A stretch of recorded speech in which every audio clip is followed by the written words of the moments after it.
everyone, welcome to Uncharted X. My name is Ben. This video is a podcast, a conversation with my good mate Chuck from the cfapps7865 channel. I'm sure many of you are familiar with his work. We had been talking on Skype and we thought it would be a good opportunity to record another podcast. We've done a couple of these previously. Today we're going to be talking about the Valley Temple at Giza and the Sphinx and reviewing some of my footage from various trips to that area, along with some archival footage of the same that I found, and kind of giving you our thoughts and some of the insight into some of our research. Chuck's done a ton of research into these monuments over the years, so I hope you enjoy the video. Cheers. Welcome back to the podcast. This video you'll see both on my channel, Uncharted X, and also on Chuck's channel, who I'm joined with today from the cfapps7865. How you doing, Chuck? Good, Ben. How are you today? Not too bad, not too bad. Getting better. I have had a touch of the plague recently, but you know, we're improving, thankfully. And it's been a while. We haven't talked for a minute, at least not recorded a talk for a minute, and thought it was a good opportunity to do so today. Right. I always enjoy talking to you on Skype, and it's about time we recorded one. Indeed, yes. And without any further ado and any more pictures of me, we can get into it. So we were looking for something to talk about and sort of reviewing some footage, and we've kind of settled on taking a nice close look at the Valley Temple and the Sphinx. Always, you know, favorite topics. It's a lot to ponder, and it's one reason why we don't have a lot of solid answers. It's just a great mystery. A lot of confusing stuff. Yeah, you get reports of this all throughout time, right? We've got ancient reports of it. We have relatively recent reports of it. We've obviously got modern reports and opinions on all of this. So just to set up the footage and talk a little bit about what we've got here, I've got a collection of footage that I've picked up from a couple different trips to Egypt. We've got some pictures and also going to jump in with a couple of other bits and pieces of footage from around the net. I know, Chuck, you've got some stuff from John Anthony West, and I've got some quotes from Petrie, as well as some footage that I found from the 1930s exploring these areas. There is so much written from about a century ago that is super interesting to read. Indeed. Yeah, and in fact, I've been really enjoying archive.org. There's just so much that you can find on that website, and in particular, this video. Like ever since I found some My Doom footage of digs at the site there with the Cox expedition. There's all sorts of old black and white footage of looking at these sites. It's really nice to get a look at them from different periods of time. There's a lot of digital archives that you can literally page through Petrie's books, what he wrote here a long time ago. And that's a good thing to review, because you're getting that information from kind of somebody who hasn't seen a lot on Egypt. He's just basing his info on what he sees, and not a lot of other stuff is filtered in. Right. So I think those are interesting things to read. Yeah, it gives you. It is that. It's like an unfiltered approach. He does evaluate sites pretty cleanly, and to me, it's. I like the perspective of, you know, not all of it's been discovered at that point. Not all of it's been cleared out of sand and debris. I mean, the view that we get of this today of the Valley Temple, which is just monstrous construction made of limestone and granite. You know, it was filled up with sand, and there were shards of bowls and diorite statues, and it hadn't been cleared out until, you know, it was guys like Petrie that they were some of the first people, at least in modern times, to dig these things out of the sand and really evaluate them. Right, and when a lot of those people were at the Great Pyramid, the base was covered probably about 50 feet up with sand and debris. Yeah, and well, that's what they say. In fact, I've got some footage from the 30s when it was still covered with sand and debris. Mm-hmm. But this is one of my. I haven't really done a video on the Valley Temple. I do intend to do like a researched and well-produced video on it at some point. But it's just one of my favorite structures because it's just so massive. It's for people that don't know, it's like this inner core that you're seeing on those big giant blocks. They're all limestone, and they've come from the Sphinx enclosure. So as they sort of mined the enclosure that the Sphinx sits in, they've lifted these giant blocks of limestone, many of which are well over 100 tons. Right, and that well over 100 tons. I mean, We talk about blocks from like Baalbek that are 1,000 tons. So when we say 100 tons, sometimes that perspective gets lost, but we would need a crane today to move those. I mean, Yeah. that's pretty simple. Not a large crane, but we would need a crane or a truck with a counterbalance in it. Well, for sure, yeah, and it's not a. I mean, you could build a temple out of smaller blocks, but they chose to build them out of these giant blocks. And in fact, this is. I don't think the camera stays on this too long. I'm just going to pause it here because these blocks here are fascinating, and these are the. You can see the polished and well finished nature of these curved blocks, and these were the original facing or casing blocks made of granite, and that's one of the things that makes the Valley Temple so really strange and special is that its inner masonry is limestone, but then at some point after that, it was cased in just gigantic blocks of granite, and the inner structure's all made of granite. It's it's a real sort of mystery why they went to so much trouble to do this, but the actual original facade, if you like, on this was this just sort of perfectly shaped and formed outer layer of granite. But through today's modern thinking, we think it's very strange. To them, it might have been something normal, totally expected and normal. It's just so far back in history, we just don't know how these people think or thought. Yeah, it's a real conundrum. And even Petrie commented on it. I mean, one of the things that he says, this is quoting from his book, the Pyramids and Temples of Giza, it seems that both of them were, quote, both of them were built with a core of megalithic blocks of limestone, ranging in their weight to over 100 tons each, and these were cased by massive blocks of granite or of alabaster, end quote. And we'll see a bunch of alabaster in here, which is something that I find really interesting. When you find alabaster, it's not the most common form of stone. It's a really strange stone to see worked. It's been a favorite target of quarrying. But alabaster is on the flooring here? I think it's mostly, I don't know if the floor's alabaster here. I think it's granite. I think John Anthony West mentions one part of the Valley Temple, and he shows it in a video that I have when he's leading one of his tours, but he says the floor is alabaster. Okay. Yeah, for sure I know that there's those side passages near the Sphinx that are alabaster. And as you go in here, the massive nature of these blocks of granite, it kind of takes my breath away just watching it, because these are just must have been so difficult to shape and form and move. And of course, remind everyone that there's no granite quarries anywhere near Giza. These granite blocks have been shipped in for 500 miles away, likely from Aswan. Most of this is pink granite. But they say this was built in the 4th Dynasty. Yeah, and then construction technique just kind of declines. Is that the way history works? Right. Yeah, that's a point I like to make a lot. And my friend Little Mo here is pointing out the size of this one block of granite here in the corner. It's humongous. And again, super fine joinery, just no appreciable gaps whatsoever. If you look closely at the corners, you'll see that this is that typical sort of blocks that go around the corner themselves. There's one great example of it with a block there. It's not a straight seam line in the corners. The blocks were actually put in, and then they were probably finished, and the corner was made into them. That's bizarre. Now, have you seen places in Peru that show the same kind of technique? Yeah, definitely. We see that. I called it out in my Doom video recently, but particularly places like the Coricancha, exactly the same technique. We see blocks that have been very, very accurately placed in terms of their joinery, and then the corners are carved into them such that the blocks appear to turn the corner on their own. This is what they would call, I guess, the inner temple. I got some. We don't know that this was a temple. It's just the name we give it. It's like it's hard to call it anything other than the Valley Temple. But this is there's a courtyard in here with these columns. There are, I think, 13 of them now, and they weigh around 13 tons each. These columns that you'll see once we pan off the wall here, and I think the roofing blocks are around 8 or 9 tons each, according to. Actually, some of the support beams on the top, or the large blocks, are up to 18 tons, according to Petrie. To me, it's a temple of what we call Osiris today. Right.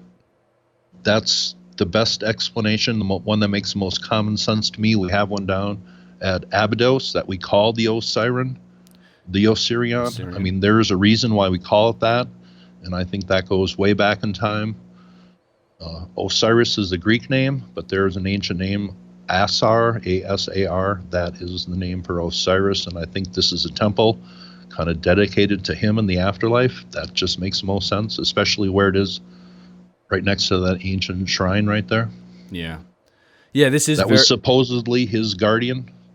Yes, the large statue. The shrine, they call it the ancient text. What's interesting here is it is very similar to the Assyrian, but I just pause it for a second. And if you notice, there's a lot of symmetry built into this tunnel. This gets called out in what is it? The Revelations of the Pyramids. There are a number of spots where there is symmetry in these corners from one side to the other. Perhaps this isn't the best example. I'll show you another example coming up, but in a lot of cases, it's not sort of a random arrangement of stones. There are spots where you have basically the same arrangement of stones on both sides of a passageway or of a hall. So there's some sort of deliberate design that went into this. Sure. It's not just let's make these blocks fit where they fit. Everything had intent and purpose. Yeah. And there was some niches in the floor. Do they think there were statues in there at one time, Yes. or what are those? Yeah, those are supposedly statues or niches for statues. There were quite a number of statues found in here, and Petrie he reports finding just shards of broken alabaster and diorite statues, very quartzite statues. Also the bowls and machined objects. So if I get right into the machining in a lot of my topics and videos, and he talks about these very fine lines and machining marks in a bunch of the fragments and the pieces that they found in here. Of course, there's nothing left here right now, but a lot of this, there was an awful lot of broken material and broken bits and pieces found in this temple by a number of explorers. In fact, Mariette, I think I pinned this on Howard Weiss at one point, but Mariette blew up several of these of those columns that we saw. It's there's actually a little quote from it here. Let me see if I can find it real quick. Yeah, 6 of these beams. This is quoting Petrie one more time as we see this wall here. Quote: six of these beams, or a third of the whole, are now missing. The Arabs say that they were found lying dislodged in the temple, and that Mariette, when clearing up the place to exhibit, had them blasted to pieces by soldiers. And he actually wasn't sure this was true, but he had it confirmed later on, and it seems to be accurate that Mariette did indeed blast these to pieces. This here I find particularly interesting, these couple of doorways. Let me just back that up for a second. So as you walk up, this is one other thing I wanted to mention about the temple, is that this is only the lower level of what was at least two-leveled structure. This was all covered. It all had a roof, and all of that area inside with the Assyrian-looking space had a roof, and then there was supposedly another level on top of that was most likely open to the sky. But it may have been 40 or 50 feet high in originality, because these passageways supposedly lead up to that second level, which is now all gone. It's all been quarried. Right. There has been a lot of destruction in Giza. We're pretty amazed by what's still here, but really it's probably just a fragment or just a remnant or whatever they could not haul away. Yeah. And that's why we don't have a lot of solid answers, because really we just have huge blocks, and so much of the smaller stuff is gone. Yeah. That kind of would have given us good clues. There's a few things in these doorways. So these are interesting little doorways. They're always shut. I don't know anybody that's been able to get in here, but one thing you may notice is that the change in color of the stone. That's because it's not granite in here. There is a mixture of granite, and this is alabaster, or it's like crystallized limestone that comes off in sheets. It's essentially crystal. But all of these blocks in here are alabaster, which is just sort of astonishing to see. And you can tell the difference when you pan up and you see that, okay, the block on top is granite. You get that regular color of granite, but the most of the massive blocks that form this actual passageway are alabaster. Okay. But I know, just reviewing some stuff, John Anthony West says alabaster to the Egyptians represented air, the red granite represented fire, limestone water, and sandstone represented the earth, kind of the four elements. So that is something that I just thought I'd bring up. Yeah. If that fits in any of this, I haven't really taken it, in total context, but something to think about. Yeah, it's definitely strange. It's just, and these were targets for quarrying as well. Same thing on the other side too. Again, this doorway is never open, but you can stick a camera through it as we've done. And again, these are blocks of alabaster on top of blocks of granite. And I've got a little quote from Petrie here that talks about it from his book, which is, quote, the pyramids and temples of Giza, quoting from that. Another covered chamber also exists, branching from the entrance passage. This is built of alabaster and granite. Opposite to the entry is a doorway leading to an inclined passage, which was the ascent up to the former roof of the great hall. This passage is of alabaster and the upper doorway of granite. End quote. And Petrie also comments on these holes, these circular tubular drill holes. He actually mentions that they had the stubs of the cores that were drilled that were in there. He mentioned, really? Yeah, he mentions that they, quoting again from Petrie, says, "There are the pivot holes cut in the granite lintel by a jeweled tube drill that are plainly to be seen, with the stump of the core left by the drill still sticking in the southern hole." So, end quote.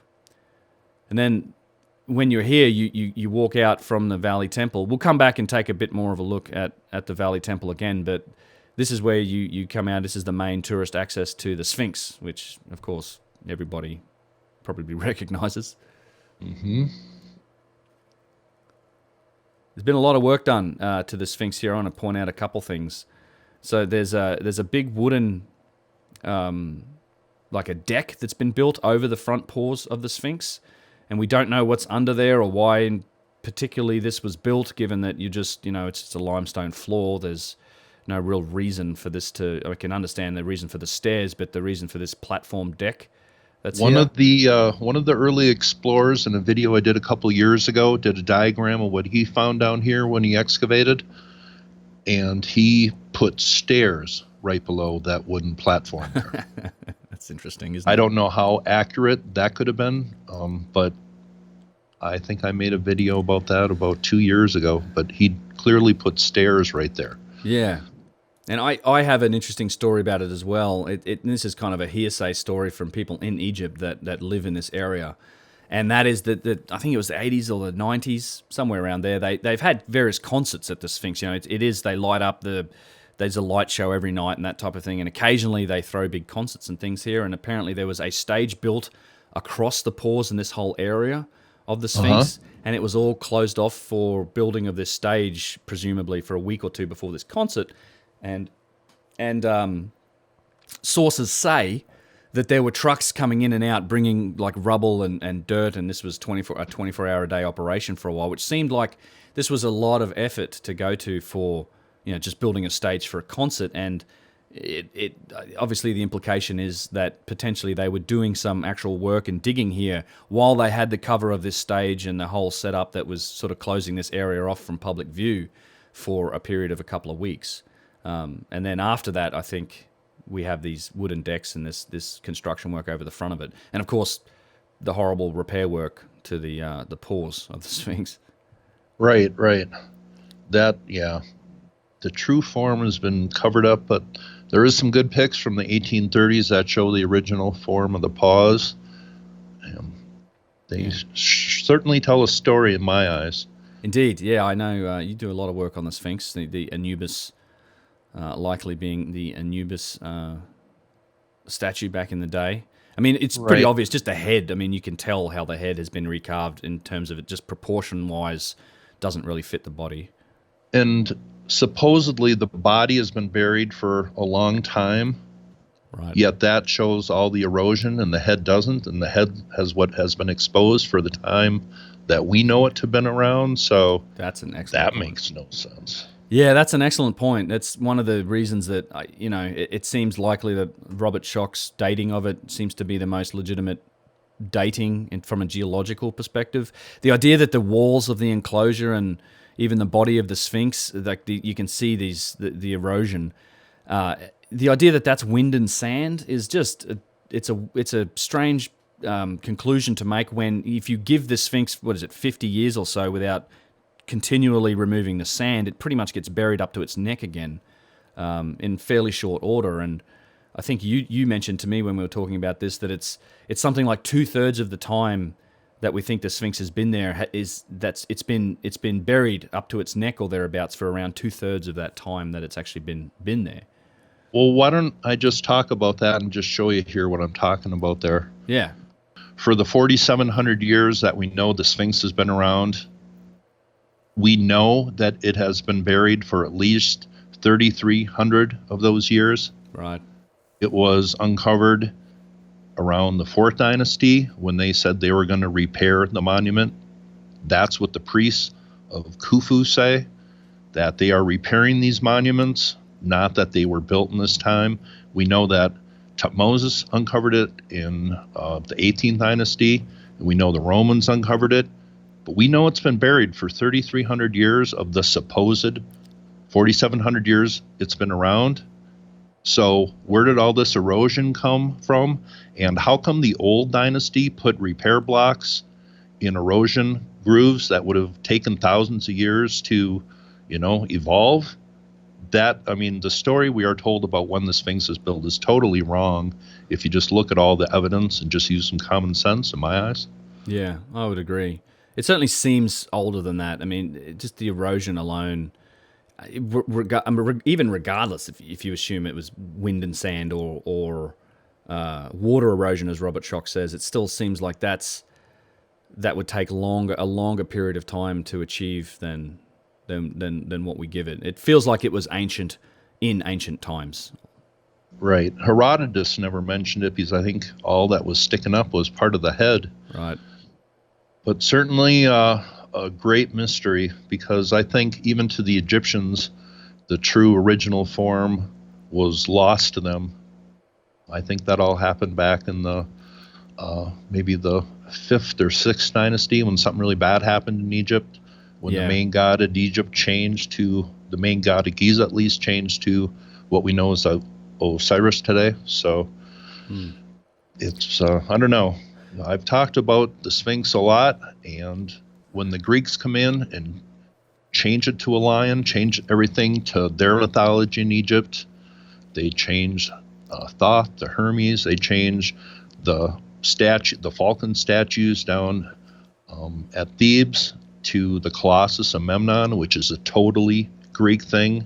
Right. And that name comes from a story where these statues in the morning, they would actually kind of make a whistling hum, and that's how the Greeks attached the Colossus of Memnon to those statues. So everything becomes Greek, and this shrine they change it from a dog to a cat in my eyes. Yeah, it's tough to say. That's one of the things when we look at all this stuff today. That's why I appreciate finding any older references to look at these sites from an earlier time, because they change over time, and particularly as civilizations touch them and renovate them and change them and adopt them into their own cultures. We see that time and time again. It makes it hard to really determine origins. What did the Egyptians do, even when just the pharaohs change? And this isn't something that just changes from dynasty to dynasty. Sometimes it happens when the rulers change. They deface the old statues and shrines and gods. Right. Yeah. And just go on. So something 1,000 years before is going to be totally lost to them. Yeah. I have some very good examples of that. Yusuf showed me at Tanis, in fact, there's obelisks where you can see how they did that. And there's actually the erasure of hieroglyphs, and where they were rewriting over it.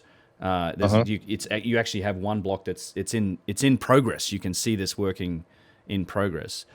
And of course, a lot of the size of statues, they hack off the nose. Yep. Have you seen evidence of that? Oh, there's lots of defacing. I don't know when specifically that happened, but the nose seems to be a central object of that, or the mouth gets hacked off. And to the Egyptians, that's where the breath of life came in. So if you hack off the nose or the mouth, then that kind of loses that appeal to them. Yeah, I have seen it a lot where the face and that, I guess it's the nose and the mouth area is all smashed up, and that's typically what gets destroyed. because statues were the living embodiment of the person or the king or the pharaoh. Literally, it was a living embodiment. So if you take off the nose, the breath of life comes in through the nose, then the statue is kind of dead. That's the way they looked at it. I do like this shot looking back at the Valley Temple, just the size of the limestone blocks. It always just cracks me up looking at the massive amount of masonry there is there. Let's so this I just want to introduce this clip a little bit, and I'm going to unmute this. And Chuck, you won't be able to hear this audio for this little. Okay. I think it's the next minute and a half. But I wanted to give people just a bit of background. This was on the Graham Hancock trip. This was an early morning private entrance into the Sphinx. We're actually standing between the paws of the Sphinx, and on this trip, it was the one with the great Zahi Hawass, of course. I'm a scientist. Was supposedly going to debate Graham Hancock, but part of the deal was you got to spend a little bit of time with Zahi, and he likes to give his little lecture in between the paws of the Sphinx. So I was wandering around trying to take footage, and you will hear a little bit of Zahi speaking in the background.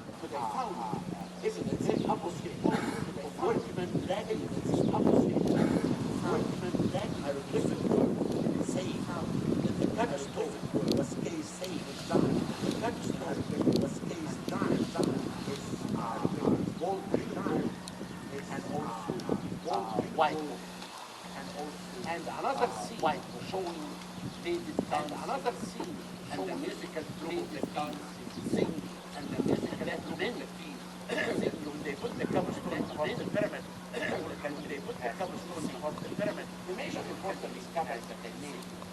The major actual discovery that in my opinion, is the most important discovery. In my opinion, is the most discovery that the Welshman discovery of the pyramid.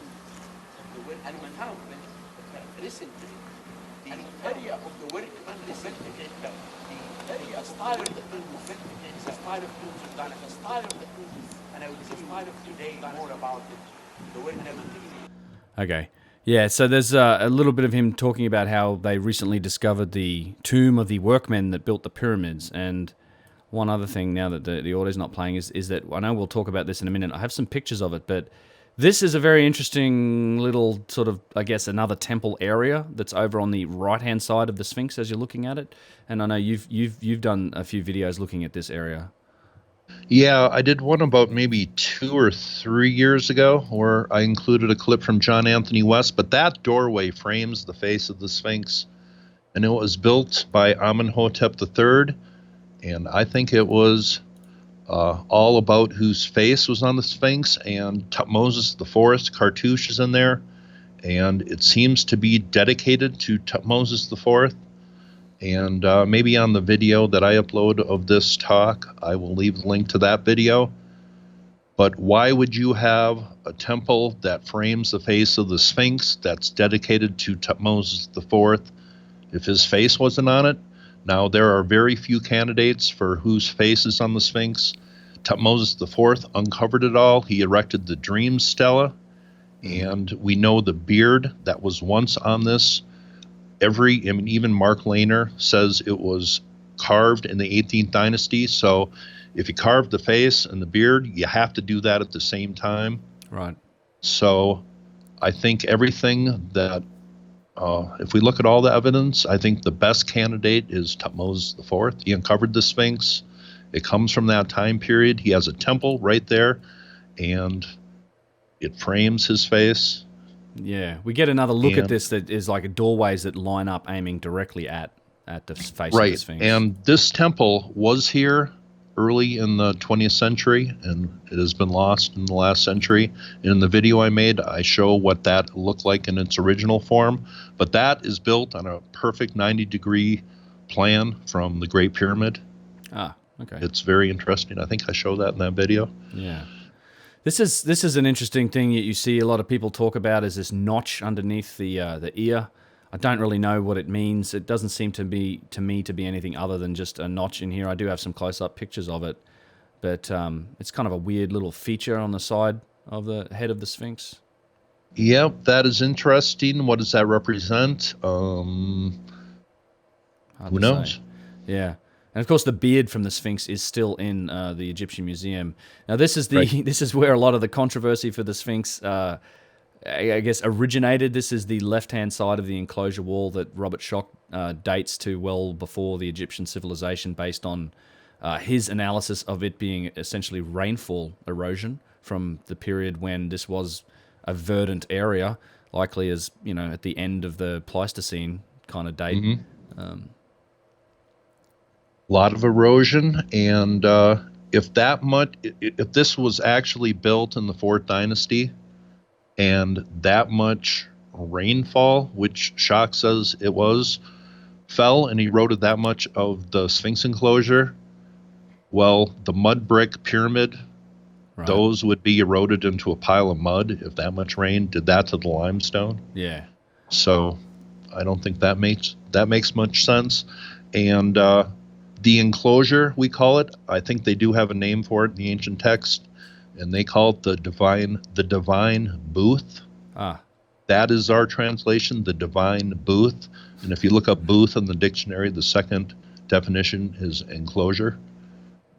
It is booth. And the other thing to note, there is plenty of granite laying around on the floor. Mm-hmm. There's a lot, and there must have been either casing stones or there must have been other granite work done in here that has long since been quarried. But there is tons of it laying around. And I like this picture just because it shows you ancient repair work, sort of Roman repair work, modern repair work. There's been so much repair work done to this original limestone body. It's hard to tell exactly what's original and what isn't, but But clearly, I don't think there's any dispute. There is old kingdom repair blocks and grooves that would have taken thousands of years to erode. Right, that is such an important point. Yeah, and it's what they said. And then this is the infamous: there's nothing under the Sphinx and no doorways. And of course, if you get into the pit and you go around behind it, there's quite clearly an opening and a passageway that leads underneath it. And people are familiar with Robert Temple. He has gotten down there and done quite a bit of work on places we cannot get into around this monument. Yeah, I'd love to get in there one day myself, but I mean, I know there's been a few videos looking at it. Then this is all in the limestone bedrock on the bottom. Again, I don't know why you need a wooden platform to cover up limestone bedrock if there's nothing in front of the paws of the Sphinx, but that's what it is. This is the stele. And I believe it's attached to Khafre because of one syllable, Kaf, in the text. And do you know how many rulers had Kaf in their name? That is such an important little snippet of language from the Egyptians, but they say Khafre. Well, it's got to be him. And that's very flimsy, very flimsy. Indeed. Yeah, we don't know. I mean, the implication is that he may have repaired it, not built it. Repaired it is fine because that's, in fact, what the priests of the 4th Dynasty say. You can see. They literally say that. Yeah. They repaired these monuments. I like this little shot of driving. We've got a couple different angles to look at where the Sphinx sits, but this little shot of driving down the road that's next to the causeway gives you a sense of kind of the slope that's in the causeway and the change in elevation between the Sphinx and the pyramids. Well, that kind of relates to some ancient texts because the chapter Rostau, which is ancient Giza, says this shrine is called the Temple of Teptuef, which translates to Anubis upon his hill. So right there you can clearly see he's on the hill. Right.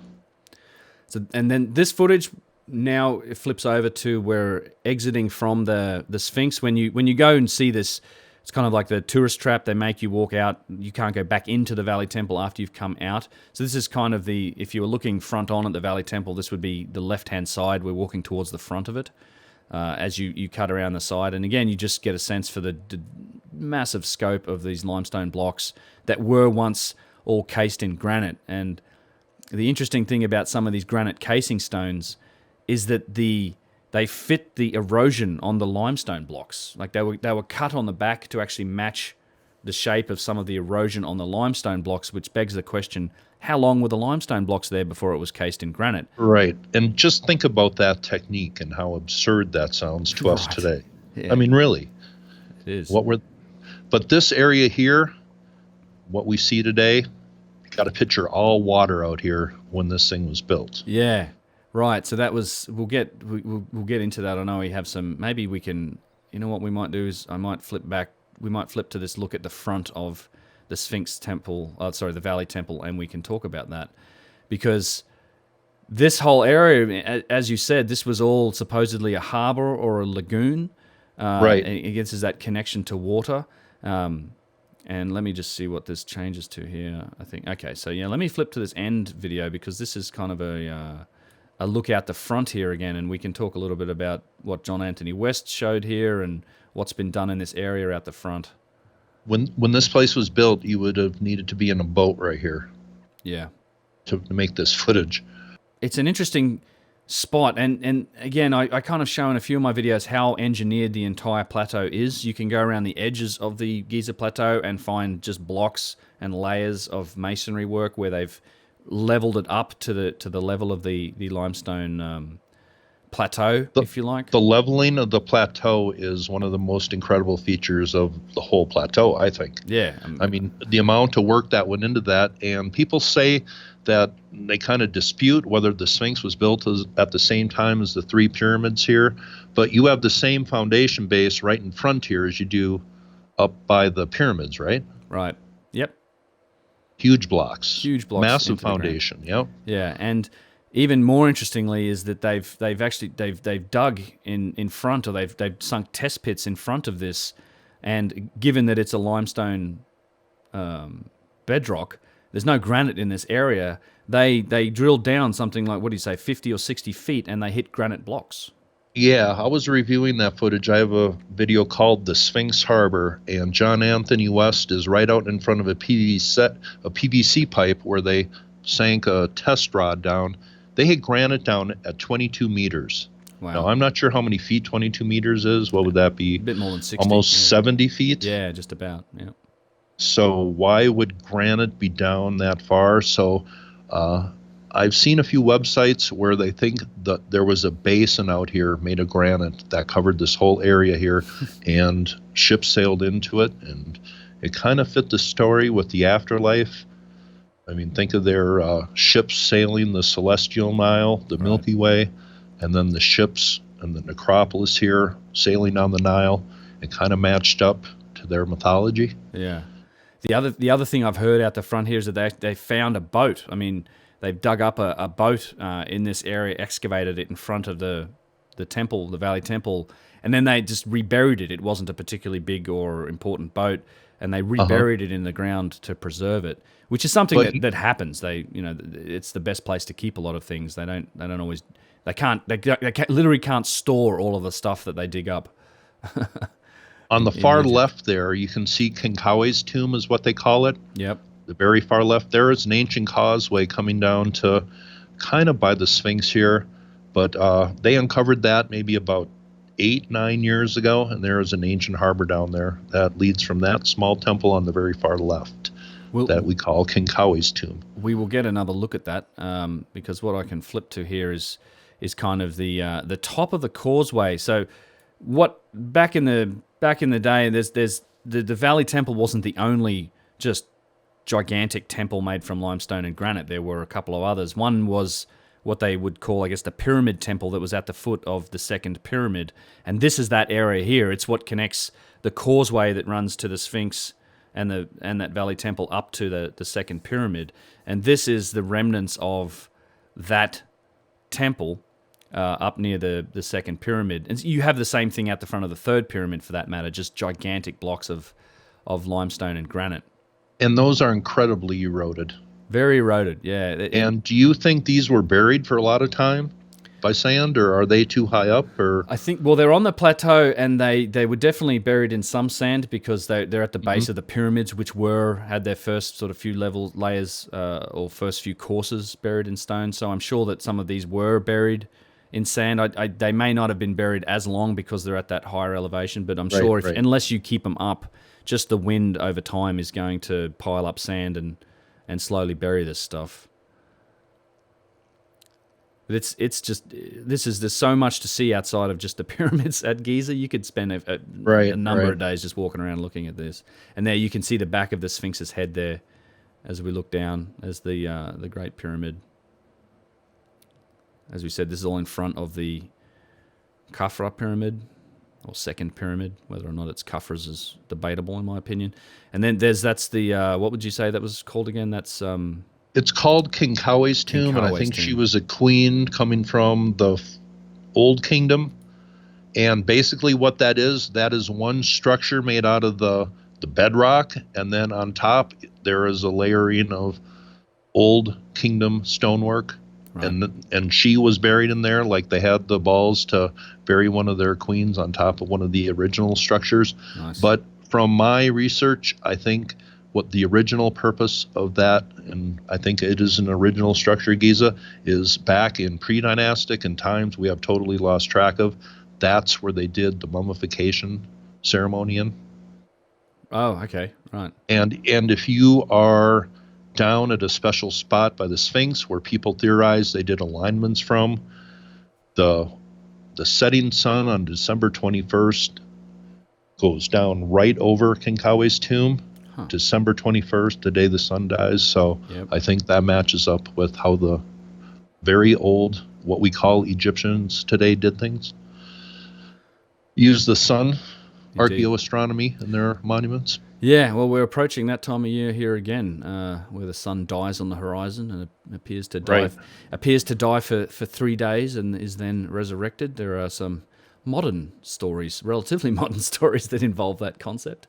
Right. My mom is born on Christmas, and I tried to tell her that she has the same journey, or she is literally representing the sun's journey over the year at her birth. And she looked at me like, what are you talking about? She just didn't know what I was getting at. Yeah. Well, that's the whole resurrection story. It's very clearly aligned with it. And I like this is like, again, just the erosion that's happened to these blocks is just astonishing to me. You see this in front of the third pyramid. A lot of this stuff just seems just vastly ancient. And look, it may be that it doesn't take that long, but it's just intuition kind of looking at this that suggests that it is just vastly ancient. A lot of different types of erosion, especially down closer to the Sphinx, where I think Antoine Giegel, I don't know if you're familiar with her work, but she showed where there was like sea erosion from a shore, an ancient shore erosion on those rocks down there. Wave erosion. Yeah, exactly. Yeah, there is some space. I'm not familiar with that video, but it's there's definitely those curved spots. In fact, the best example I can think of is in the megalithic work out the front of the third pyramid. There's some definite what looks like exactly that. It looks like it could be wave erosion. And this is the causeway. This is this just massively engineered 50-foot wide causeway that runs down. It says it took them, in some reports you hear it took them 10 years to build just the causeway. Yeah. So a lot of work. Yeah, well that's the joke around the timing. I have a whole video on just the improbable timelines of the Old Kingdom pyramid builders. No, we don't need a camel ride today. Thank you, sir. There is, when you add up not just the pyramids, but all of the ancillary work and the basalt floors and the valley temple and all of these other structures, it seems really improbable that this could be done within, one guy's lifetime. And it gets even more improbable when you look at like Seneferu, who was supposedly responsible for the Maidum pyramid, the Bent pyramid, and the Red pyramid. And all of the structures around them. He was a busybody, yep. Yeah. Yeah, well, and as I pointed out in one of my videos, the way that they can justify him doing that is the idea that it's been proven that, Khufu built his pyramid inside of 20 to 25 years, which is by no means proven. But they're like, well, if you assume that he did that in 20 to 25 years, then we can extend that out to say, well, it took Seneferu 45 years to build 3 of them. I'm not sure it works quite that way, but okay. That's some dodgy logic. But I think the ancient text has a name for the causeways. And I think in the ancient texts they are called receiving paths, Right. which would make sense in their context, what we see today. Everything out there. I just want to skip to some of the interesting things that are on the side of these causeways. You have to. There's a couple of features here. You can see how it's all been. These are all blocks. Petrie talks about it being a couple of layers of blocks, but there's, again, you get a sense of how well engineered the overall plateau is. Is that you also have these shafts from time to time in places that seem to go down, 100 feet or more. These giant, just holes in the ground, and of course there's the To the underworld. To the underworld, yeah, and Yep. of course, there's the Osiris shaft, which is 3 different levels, goes down to like 120 feet or something, with water table at the bottom and giant single-piece granite boxes that are too big. How close is the Osiris shaft to where we are right now? I believe it's just to the right here. I believe Right. it's in here in the mix to the right. I haven't been in there. I've seen Brian Forrester's footage of it from in there, but I am going in there when I get this trip next year to Egypt organized. I mean, we're getting close to announcing that. It's just the itinerary sorted out, just going through the last sets of details. But definitely part of that will be a visit down the Osiris shaft, which I'm really excited about. So if that was Anubis in the ancient times, that would make sense that it says Anubis guards in front of the box coffin of Orion because the Osiris shaft is down there. Right. It kind of makes sense. It does make sense, yeah. So this is coming down, and again, this is kind of a look at some of the this is the construction work that is just all adjacent to this area. It's not typically explored by a lot of people. People tend to roll up because they can just drive you up to the pyramids, and they'll drop you right at the pyramids, and you get to go in the pyramids and get back on the bus and leave and come down to the Valley Temple and look around. But if you are at Giza, I'd definitely recommend walking the causeway, walking the edges of the plateau. You can pretty much go anywhere you like. There is construction everywhere here. There's just layers of masonry. And, I mean, have you ever been down to what they call the Wall of the Crows? I think I know what you're talking about. I've got some footage from there, but I haven't been there myself. I think it's down more in front of the kind of straight ahead and then down to the left. It's kind of down by the ancient harbor down there. Yeah, I do have footage from down there, but it's not a place that I've hit. It's on my list for the next trip. Yeah, I've got a long list for next time. There's it's been a couple of years for me now, and I have been slowly adding to that list. I'm going to be busy when I'm here. I would be like a kid in a candy store, I think. You would, yeah. You should. I think my friends and family would never see me again. I would just refuse to leave. Yeah. There's a lot to see. It's worth seeing. I mean, I think I guess it's good news. It seems like tourism's picking up in Egypt again. I know next year they're opening the Grand Museum, or they're planning to, which is good. I think they're going to have a lot more space to display a lot more of the stuff that is just been left in warehouses because they couldn't fit it on display in the Cairo Museum, which really isn't that big. But this this Grand Egyptian Museum is quite the project. There's What are we looking at? So this is just some of the, I guess you'd call them tombs, but this is some of the structures off to the right-hand side of the causeway as you walk down it. Let me skip forward here. People get a little confused when I say, the ancient necropolis, and then they say, well, you said the pyramids weren't tombs, so how could it be a necropolis? Well, people have been burying important rulers out here way back in time to time before that is not recorded to us, because what they do is they reuse old tombs and making newer tombs. That's right. And in some old dynasty tombs, we have found inscriptions of kings and pharaohs that we have not identified yet. Right. So, I mean, this was always a place of burial, always a sacred necropolis where rulers were always buried. Now, why? Because the pyramids were always there. Fourth dynasty rulers did not come and say, well, we're going to put 3 huge, mighty structures right in the middle of this sacred necropolis that goes way back into time immemorial. The pyramids were always there. Yep. If we have first dynasty, pre-dynastic people buried here, there was a reason This was always a sacred necropolis because the pyramids and what we call the Sphinx was always there. I agree, and it's true that all of these are in fact necropolises. I just think that it's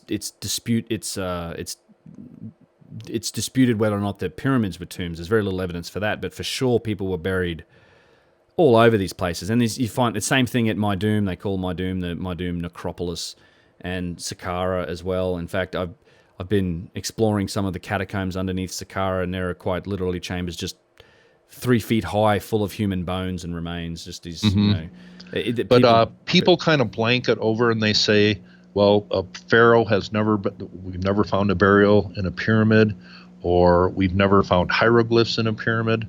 Well, there are smaller pyramids that we have found burials in, but the whole question is, it seems to be that they were repurposed by the dynastic Egyptians. Exactly, yeah. There's a few burials that we have found. We have found some burials in like a mastaba, I think, out by Mydoom, where the bone just kind of disintegrated into dust or whatever, that story. And it's very hard to put the whole picture together when you have so many stories and so many weird things and so many views on it. Yeah, I picture a lot of this as a process of inheritance and renovation. Mydoom is a good example. They did. I think it's whether or not they got in there later and put a body in the box. I think in a lot of cases the megalithic large boxes have been repurposed where they could for burial. There's it's even if you find something in it, that may not necessarily mean that's what its original purpose was over the period of thousands of years, much as they likely did with the Sphinx. I mean, those monuments and objects get inherited. It's always found to be sacred, which is why you have so much burial, and they get treated as necropolises, and they were likely all used as ceremonial spaces.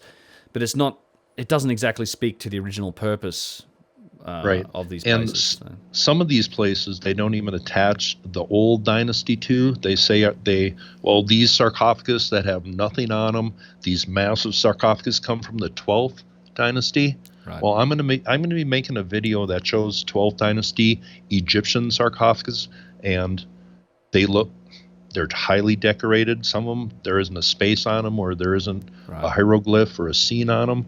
But then again, they say some of these massive sarcophagus that have nothing on them are from the 12th dynasty. That makes no sense whatsoever, and it should be offending to anybody who wants to get to the truth on these things. Yeah, or apply logic to it.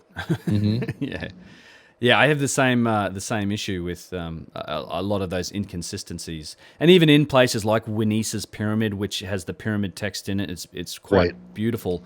It's not carved into the granite. They've plastered over the walls and then written their text on top of it, which again, much like the box at the Serapeum that has all the writing on it, doesn't seem to be consistent with the techniques used to originally build it. It could well have been opened and done later at some point because it was used for ceremonial purposes. That's why I think our Egyptologists, we understand a lot about the dynastic Egyptians, and I don't dispute a lot of what we say about the dynastic Egyptians. I just don't think they built everything on site. They certainly used the monuments, and we know a lot about their culture, but that doesn't say that they necessarily built everything that's here. And in fact, there's very little evidence that they did build some of these original monuments here. Like you said, when you look at the Sphinx, there's there's a lot that is still unsaid when it comes to who built this. There's not any scenes showing them building pyramids, things like that. But the Serapeum hieroglyphs, I've been looking into hieroglyphs for about 2 years now, and what I've come to learn is you look at places like the Temple of Dendera, or we talked about this yesterday, the Temple of Horus at Edfu, some of those ancient places where what they say the Dendera light bulb is, but that whole scene. I mean, the ancient Egyptians, their best artists and their best craftsmen did the hieroglyphs. Because they were so important. They call them the language of the gods, and I think that all comes from the builders of these places. They were so important to them, and those hieroglyphs on the Serapeum boxes are If I would classify them, what I've looked at them, I would say amateur at best. Yeah, graffiti. Because there are certain features of hieroglyphs that are so important that you need to put into them to make them very distinctive, and it's amateurish at best. It is. Yeah, it doesn't in any way reflect the technology or the capability of whoever built the boxes. So this, and we can end on this older footage here. I've got a couple of nice little clips of some older footage from the 1930s. I think it's around that period. This is actually footage from some rich people's honeymoon, actually, where they toured the world. Oh, really? And yeah, and it's like they made a video of their honeymoon. If there was an Instagram, I'm sure it would have been posted up there in the day, but they were visiting. You can see this is also repair work in the 1930s on the paws, but I always like these older clips. You get a little bit of a different perspective on what this looked like 100 years ago. Lions' paws are short and stubby. Right. I made a video where I just could not accept in any way that these are lions' arms and paws. And maybe I'll leave that link in a video when I upload this. Yeah, do that. And I've seen that video because those shots of the original paws from 100 years before this footage in the 1830s shows them to be a lot longer, much more like they don't look like Anubis paws. They are literally Anubis paws, and you can really tell by that comparison I make. Yeah, and there's that statue of Anubis in Vegas that you compared which to, is a perfect replica of one they found in Tut's tomb. So yeah, I think that I look at that. I look at that every time I go in Luxor and kind of give him a pat on the head. And yeah. And not much else has changed. There's still jockey and camel rides around Giza Plateau today. You can. Have you ever rode a camel? No, I've not particularly. I have not spent any time on a camel. I've ridden horses. That's probably good enough. Yeah, you'll definitely get the opportunity if you go to Giza. They will let you. They will give you the chance. There's one other little clip here that I wanted to show, which has a little bit of volume to it, which you won't hear, but you will hear in the clip once it's done. So.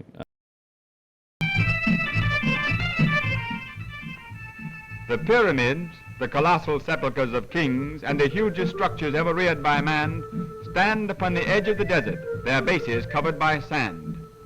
Tourists pose before the great monuments that were built nearly 5,000 years ago.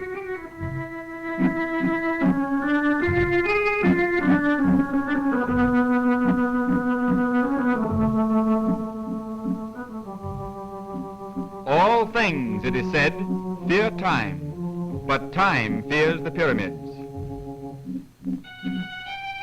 Close by crouches the Sphinx, the gigantic figure of a lion with a human head, typifying the union of intelligence and strength. Built over 6,000 years ago, it is probably the oldest relic of human workmanship the world knows. Time and Muslim fanaticism have destroyed the features of its face, but this relic of Egyptian antiquity still stands, solemn and silent, a symbol of eternity.